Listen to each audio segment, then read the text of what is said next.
Hey hello everyone, this is your Bollywood spy यानी कि आज दिव्य सोलकम इस वक्त मेरे साथ मौजूद है हमारे देश के one of the finest director Rakesh Om Prakash Mehra sir.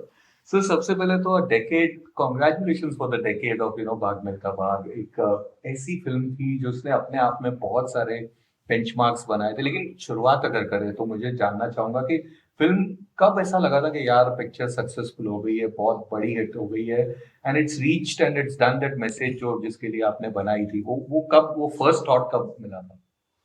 सच में कहूँ तो वो थॉट अभी मिल रहा है आपके साथ बैठ के। और 10 साल हो गए फिल्म को, और अच्छा किया उस टाइम बॉक्स ऑफिस में ये सब। और लोगों के दिलों को छुआ, लोगों ने फिल्म को अपनाया, इंस्पायर हुए। और अब एक नई जनरेशन उसके साथ जुड़ रही है, तो उससे अच्छी फीलिंग और कभी आती नहीं कि जो उस टाइम 6 साल की बच्ची रही होगी, आज 16 साल की, और वो भी ये फिल्म देख के फिर उसके बारे में मैसेज करती है। तो ऐसा कहीं ना कहीं सोशल मीडिया में जानने को मिलता रहता है कि I am 18 years old and I've just watched भाग मिल्खा भाग, and what they share their experiences today. तो आई थिंक फिल्म अपने टाइम की नहीं होती। कुछ फिल्में ऐसी होती हैं जो टाइमलेस हो जाती हैं। तो तो अभी सबसे अच्छा लग बट रहा है। सर 100 करोड़ उसने उस वक्त 100 मोर देन 100 करोड़ किया था, अपने आप में एक डिफरेंट सिनेमा थी। मैंने वही बात की, जैसे कि अगर हम देखेंगे one of the early first few films कह सकते हैं जो प्रॉपरली स्पोर्ट्स बेस्ड बायोपिक जी टाइप की थी। जी। Plus it also had a lead character playing a sick character, जो कि हिंदी सिनेमा में हमने हार्डली देखा हुआ था कि पूरी फिल्म उसके ऊपर है। बहुत सारी चीजें इसने डिफरेंट की थी, तो इसीलिए मैंने बोला कि पहला थॉट वो लगा कि यार जो मेहनत की इतनी दिल से तो रंग लेके आई। वो अ, मुझे आज भी याद है कि 13 जुलाई 1913 को फिल्म रिलीज हुई थी। और 7 जुलाई को मेरी कुछ प्रेस स्क्रीनिंग्स थी न्यूयॉर्क में। और वहाँ की प्रेस जो है, जो वर्ल्ड प्रेस है, अमेरिकन प्रेस, और वहाँ का डायस्पोरा, इंडियन प्रेस, ये सब, वो फॉरेन प्रेस, उन्होंने ये फिल्म देखी। और 3 घंटे 8 मिनट की फिल्म है, normally they are not used to it. और उन्होंने स्टैंडिंग ओवेशन दी फिल्म को। और उसी रात को इंडिया में कुछ ट्रायल शोज शुरू हो गए थे मीडिया के और ये सब। तो मेरे को वहीं पे पूरी रात फोन आते रहे कि अच्छी फिल्म बनी है और लोगों को पसंद आ रही है, और इतनी बड़ी सक्सेस होगी इसका अनुमान नहीं था। सर वो शुरुआत जब आपने की इसकी, तो बेसिक जर्म कहाँ से आया था? बिकॉज एज आई सेड इतने सारे डिफरेंट बेंचमार्क थे, काफी एप्रीहेंशंस रहे होंगे, काफी एक झिझक भी रही होगी। बिकॉज व्हाट आल्सो भाग मिल्खा भाग हैड वाज द टेक्निक जो आपने यूज किया था। उसके पहले हमने उस पे स्पोर्ट्स बेस्ड फिल्मों में उस तरह की टेक्निक देखी नहीं थी जो एक रिक्वायर्ड होती है। आजकल तो सब उस तरह से शूट करते हैं, एक प्रॉपर होती है, वरना एक लीनियर फॉर्मेट में फिल्म चलती थी। आपने जो फॉर्मेट्स रखे थे, plus the way the races were shot, वो बहुत ही स्टाइलिश लगा था। तो कहीं भी कुछ झिझक थी बिफोर स्टार्टिंग? हम नहीं, फिल्म कहाँ से शुरू हुई, मेरे ख्याल से फिल्म आपकी जो फिल्में, जो कहानियां आपकी जिंदगी से जुड़ी होती हैं, वो उनको आप शायद उन कहानियों को और अच्छी तरह बता पाते हो, क्योंकि आपने उनको महसूस किया है। तो मैं दिल्ली में पला बड़ा हूँ, मैंने पार्टीशन के बारे में बहुत कहानियां सुनी थी। और how people lost their loved ones, they lost, not just lost their property, they lost their hope in life. तो वो एक बहुत ही सेमिनल पॉइंट है in the history of modern India, the division of the country. और लाखों करोड़ों लोगों ने, मतलब दे तितर बितर हो गई उनकी lifes. As such it is also recorded as the highest human migration in the history of mankind. मतलब हजारों सालों में इतना बड़ा माइग्रेशन कभी हुआ नहीं इधर से उधर। तो उसमें बहुत गहरे जख्म थे लोगों के। उसमें हम एक सूदिंग बाम लगाना चाहते थे। तो ये कहानी मिल्खा सिंह की लाइफ में मेरे को जब उनकी ऑटोबायोग्राफी सुनी, तो उसमें मेरे को वो दिखा कि ऐसा कुछ हो सकता है। जर्नी वहाँ शुरू हुई थी। ओके और बायोग्राफी ऑटोबायोग्राफी उनकी गुरुमुखी में थी, तो मेरे अंकल हैं जो जानते थे, उन्होंने पढ़ा और कहानी का जिस बताया। फिर उसके बाद मैं मिल्खा सर को मिला चंडीगढ़ जाके, और उन्हीं से उनके बारे में, उनकी लाइफ के बारे में सुना। फिर बार बार सुना, और हजारों घंटे की रिकॉर्डिंग है। और पहले तो मैं वहाँ गया था चंद घंटों के लिए, शाम की रिटर्न फ्लाइट थी, तो मैं 5 दिन तक वापस ही नहीं आया। और वहीं पे टूथब्रश खरीद लिया, कुर्ता पजामा खरीद लिया, और फिर बार बार जाते रहे। पहले 6, 8, 9 महीने तो बस उनसे सिर्फ मुलाकात होती रही, फिर जाके वो कहानी का रूप आया, पूरा बना। राइटिंग में मैंने कहीं पढ़ा था कि टुक 2-3 इयर्स राइटिंग। या नॉर्मली 2.5 years आई थिंक। आजकल कहाँ कोई इतना टाइम देता है सर। मेरे को उतना ही टाइम लगता है, मैं थोड़ा स्लो हूँ इस मामले में। ये एक शिकायत है आपके सारे फैंस की कि फिल्में थोड़ी फास्ट करिए आप। वो लिखना पड़ता है, तो लिखने में ही 2 साल निकल जाते हैं। तो और जब मैं एक काम करता हूँ तो मुझे एक ही काम नजर आता है, दूसरा आता ही नहीं है।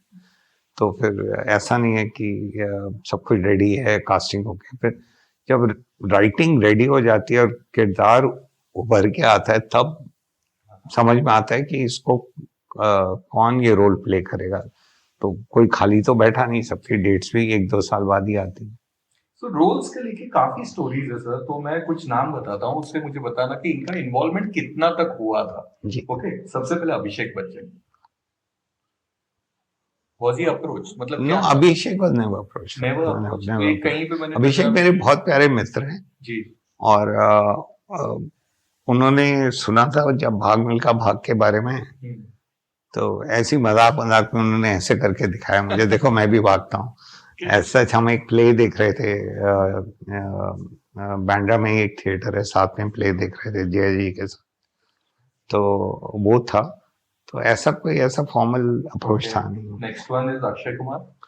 नेवर, वो मीडिया ने कास्टिंग की थी। तो कहीं एक ये न्यूज थी कि मिल्खा जी चाहते थे कि अक्षय ये रोल करे। नहीं, वो मेरे ख्याल से हुआ ये था कि एक शो में वो दोनों स्टेज पे थे। ओके। हाँ, तो अक्षय जी ने उन्हीं को कहा था कि मैं आपका रोल करूंगा तो मुझे बड़ा अच्छा लगेगा। तो उसको ऐसा समझ लिया मीडिया ने कि जैसे उनको अप्रोच किया है। बट जो कास्टिंग हुई फिल्म की,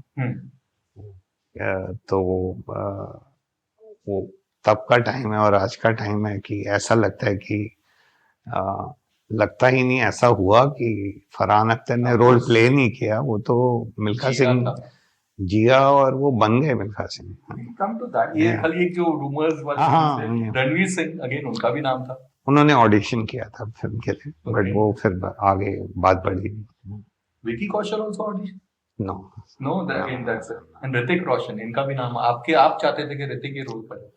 ऋतिक से भी बात हुई थी, आमिर से भी बात हुई थी, ऐसी कि ये मैं फिल्म बनाना चाह रहा हूँ, आपको कैसा लगता है, तो ये मेरी कहानी है। तो जो फीलिंग आई थी वो सब अपने अपने स्पेसेस में थे। मेरे ख्याल से ऋतिक क्रिश बना रहे थे और ये सब था, तो चलता रहता है, गाड़ी बढ़ती रहती है आगे। बट जब finally how did Farhan came into the picture, because बहुत अगेन एक डिफरेंट कास्टिंग थी, काफी डिमांडिंग रोल था ये उनके लिए भी। काफी डिमांडिंग नहीं, मतलब ये तो जी जान लगा देने वाला रोल था, और पूरा मतलब सब कुछ भूल के यही करने वाली बात थी। फरहान के साथ काम करने की मेरी बहुत इच्छा थी शुरू से।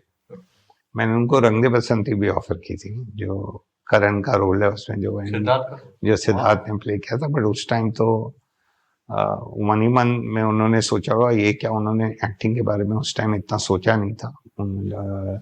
लक्ष्य रिलीज हुई थी उनकी तब, वो डायरेक्शन ही कर रहे थे। फिर उसके बाद फिर 7 साल बाद जाके फिर मैं उनको मिला था, और जब बात हुई तो 20-25 मिनट लगे होंगे कि मैं ऐसी कहानी बोलना चाह रहा हूँ। और ये जो जैसे आपको बताया, पार्टीशन को लेके, मिल्खा सिंह को लेके, स्पोर्ट्स को लेके, एथलेटिक्स को लेके, और कहीं ना कहीं ये बात उनको उनके दिल तक पहुंची है, कहीं अंदर छुआ उनको, it made a deep impact on him and immediately he agreed for the part. Sir इस बात में कितनी सच्चाई है कि मिल्खा सिंह ने उनसे ऑडिशन करवाया था, रेस वेस करवा के, there are some stories again floating around, is oh it no true? No, there a beautiful anecdote. In fact हम जब ट्रेनिंग करते थे तो यहाँ पे एक ट्रैक है 400 मीटर का प्रियदर्शनी पार्क में, टाटन ट्रैक। तो रोज सुबह 6 बजे वहाँ फरहान आ जाते थे और ट्रेनिंग चलती थी 2-3 घंटा, फिर शाम को फिर अलग ट्रेनिंग होती थी। बीच में एक बार हमने मिल्खा सर को इनवाइट किया था, उनके जो अभी सोशल मीडिया में हमने डाला भी है, वो पहले कभी नहीं था। तो उनको मैंने बोला था ऐसे ही आप जॉग करो साथ में दोनों, ताकि और वो देख के ही बड़ा अच्छा लगा था कि ये दोनों कर रहे हैं। ऐसा कुछ नहीं था कि भगा है थोड़ा। But what was the toughest part, because उसको एक प्रिपरेशन में बॉडी वाइज भी काफी कुछ करना था आपके लिए एज अ डायरेक्टर, एक डिफरेंट स्टाइल में आपको फिल्म प्रेजेंट करनी थी, अगेन इमोशनल भी था, स्पोर्ट्स वाली चीजें थी, क्या क्या कुछ सबसे ज्यादा टफ फेज कौन सा रहा था? I'll tell you the toughest part about this film. There is no doubt that preparing to be an athlete is not easy. And to play that on physically is very demanding. To picturize all that कैसे करेंगे ताकि वो interesting लगे, क्योंकि आप दौड़ रहे हैं उसमें, वो कितना ड्रामा उसमें कैसे डाल सकते हैं। But for me, the toughest part was dealing with the partition of India and that emotion. क्योंकि वो मन घड़त नहीं है, वो एक प्लॉट पॉइंट नहीं है कि मैंने सोच लिया ऐसा करते हैं तो कर लेंगे, वो हुआ था। तो वो, और जिन लोगों के साथ हुआ था उनको ये फिल्म देख के उनकी भावनाओं को ठेस ना पहुंचे, ये मेरे लिए सबसे टफ था। तो फिर सीन कौन सा था? मेरा फेवरेट तो एक वो छत वाला जो सीन है, पार्टीशन बेस्ड वाला था, when that child को छुपा के वो वाला, and then you reveal the entire dead bodies वाला, वो रोंगटे खड़े हो गए थे, which is your favorite scene from the film? There were favorite moments in the film, and the process was beautiful of working. And yeah, was not an easy scene to picturize, और वो भी एक young बच्चे के साथ जब तेज ने वो किया था पार्ट। और आई थिंक फर्स्ट टाइम एक सच्चाई दिखाई थी ग्राफिकली, और मानना पड़ेगा सेंसर बोर्ड ने यू सर्टिफिकेट दिया था, क्योंकि जब देखा उन्होंने, उन सबके आंखों में आंसू थे और उन्होंने कहा ये फिल्म तो बच्चे बच्चे को देखनी चाहिए, हमें इसमें कोई कट नहीं करना, एक भी कट नहीं, तुम्हें कुछ करना है तो तुम देख लो, कुछ कम ज्यादा करना है तो ऐसा कुछ लगा नहीं। और 3 घंटे 8 मिनट की फिल्म थी, वो पर्दे पे आई। बड़ा सीन था वो, यादगार सीन है। म्यूजिक वाइज आल्सो एक फैंस डिमांड इतनी ज्यादा बढ़ गई थी, digitally first time it was released. जी ये भी एक अपने आप में रिकॉर्ड है। आजकल तो वो पूरा चलन ही चला गया, everything is digital, but I think first film कैसे हुआ था उसका? बड़ा ऐसा था कि डिजिटल रिलीज होगा, फिजिकल कॉपी भी थी, बट वो मेरे ख्याल से वो जमाना खत्म हो रहा था, एक नया दौर शुरू हो रहा था, उससे पहुंच और बढ़ गई। पहले होता था कि डिस्ट्रीब्यूशन होना पड़ता था, जो सीडी है या कैसेट उससे पहले होते थे, किन किन दुकानों पे जाएगा, कब जाएगा। इसमें एक ही टाइम पे पूरी दुनिया पे आप फिल्म डिस्ट्रीब्यूट हो गई, आपकी फिल्म का संगीत, और पहुंचा लोगों तक, तो उससे बहुत ही अच्छा हुआ। And what music again, the comeback of, we can say, Shankar Ehsaan Loy in a big way. अब वो कहीं गए नहीं थे तो कमबैक की बात ही नहीं थी। जो चाहिए था वो मिसिंग था काफी टाइम पर। So we got some fan based question, ये एक बहुत इंटरेस्टिंग क्वेश्चन था कि आपके करियर में एक अप एंड डाउन हमेशा रहा है। अक्स से जो आपने शुरुआत की थी, उसके बाद एक अपर पॉइंट आया रंग दे बसंती पे, थोड़ा सा डाउनफॉल, ये दिल्ली 6 एंड देन अगेन भाग मिल्खा, बट आज Ux and Delhi 6 has its own audience. One of my favorite film है Delhi 6। मैं अंदर वही पोस्टर देख के बोला, because I was talking to someone also, कि जो layers है उस फिल्म में, वो मेटाफोर्स है, आपने जो काला बंदर का रखा है, जो हिंदू मुस्लिम, जो Ramayan, it is a very different and I think one of your toughest film to be made. But आज जिस तरह से आई एम श्योर आपके पास काफी फैंस आते होंगे कि सर अक्स मेरी फेवरेट फिल्म है, दिल्ली 6 है, हाउ डू यू फील कि finally those films are getting proper due and proper audience? India इस हर चीज का अपना टाइम होता है, हर एक चीज का। और आप लाइफ में कुछ भी ले लीजिए, तो कुछ चीजों को समझने में, सराहने में, उनको अपनाने में टाइम जाता है। तो अक्सर दिल्ली 6 के साथ यही हुआ। एक बहुत ही कल्ट फॉलोइंग है अक्स की, और दिल्ली 6 तो बढ़ती जा रही है, मतलब हर साल लगता है इसकी व्यूअरशिप बढ़ती ही जाएगी। बट यू सर एक और मैंने कहीं पढ़ा, I never look at films as now, आज के मुकाम पे जो आप भी हर जब फिल्में बनाते हो और and you given your life to this discipline now, तो आप भी सीखते हो। सो मेरी को यही सीख मिली है कि it's about life, it's not about success and failure, it's about doing the thing to the best of your ability, और फिर छोड़ देना चाहिए, फिर आगे बढ़ना चाहिए। सर एक शिकायत आपके फैंस की रही है, वो है कि अक्स के बाद आपने एक स्टेटमेंट दिया था, you wanted to have a different ending and different version of Aks in a DVD format, जिसके लिए आपने उस वक्त काफी स्टेटमेंट दिए थे कि मैं चाहता हूँ वापस रीशूट करूँ, इसे एक डिफरेंट वे में डीवीडी पे निकालूं, जो अनफॉर्चुनेटली कभी हुआ नहीं सर। क्या क्या? वो उस वक्त का राकेश मेहरा था। अच्छा, आज के राकेश मेहरा से आप पूछोगे तो मैं एक भी फ्रेम नहीं चेंज करूंगा, क्योंकि वो है, जो हुआ जो बना वही था, सच्चाई वही है बेसिकली। तो कई बार ऐसा होता है, आप कुछ करते हो, आपको लगता है कि यार ये कर लेता तो ऐसा हो जाता, वैसा कर लेता तो वैसा हो जाता।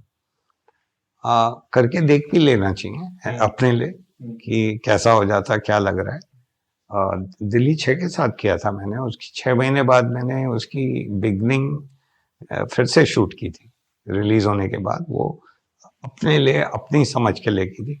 हाँ, कुछ फेस्टिवल में गई वो, वेनिस वगैरह में, बहुत प्रेस्टिजियस फेस्टिवल है वहाँ पे, वो वाला वर्जन उसका सिलेक्ट हुआ था। तो और नेशनल अवार्ड भी मिला उसके बाद दिल्ली 6 को, और वो भी